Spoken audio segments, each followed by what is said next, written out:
But all right, that kind of makes me think your outlook's really pretty much kind of fucking cold-blooded then, right?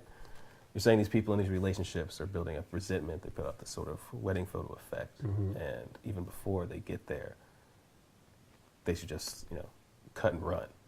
But there's numerous relationships out there where there's like some serious things going on. They have kids, maybe there's mutual friendships, maybe there's problems with work, whatever it is. There's, I guess, a lot of baggage that you could say that's in tow. It can't always work like cut and run, can it? Well, that's a fair point.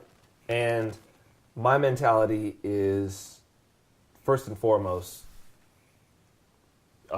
preventative one, right? Okay. And I think that anybody who's trying to approach health in any way, be that physical health, be it mental health, emotional health, or the health of a relationship, is that, like any doctor you talk to, is the first thing they're going to tell you is, well, don't get into a situation like where you have high blood pressure to begin with. Yeah.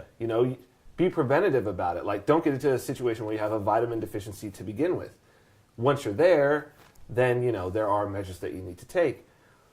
But it's like anything else, To use an analogy, it's like a cancer. Here's a relationship that has a cancer in it that is going to grow.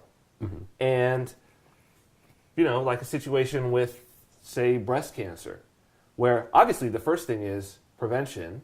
A woman should be going out and having whatever exams to look and see, having mammograms to see if there's anything there.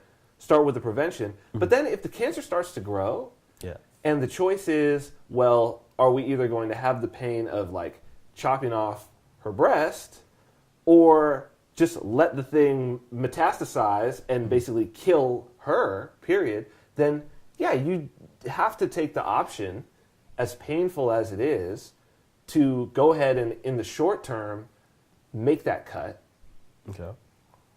As opposed to, in the long term, letting it just kill the entire relationship. If there are kids, if there are these other aspects of the relationship, it's better while you don't hate each other to deal with the breakup. Because then that is sort of the same idea of it metastasizing. It's moving throughout the body. Exactly. At this point, it's seeped into the idea of the kids. It's seeped exactly. Into where and, goes. It's one of those situations where myself coming from,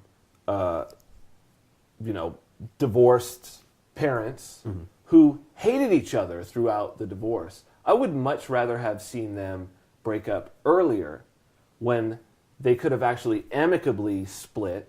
And we, as kids, could have seen two adults who were acting like adults and not two adults who were acting like children going back and forth.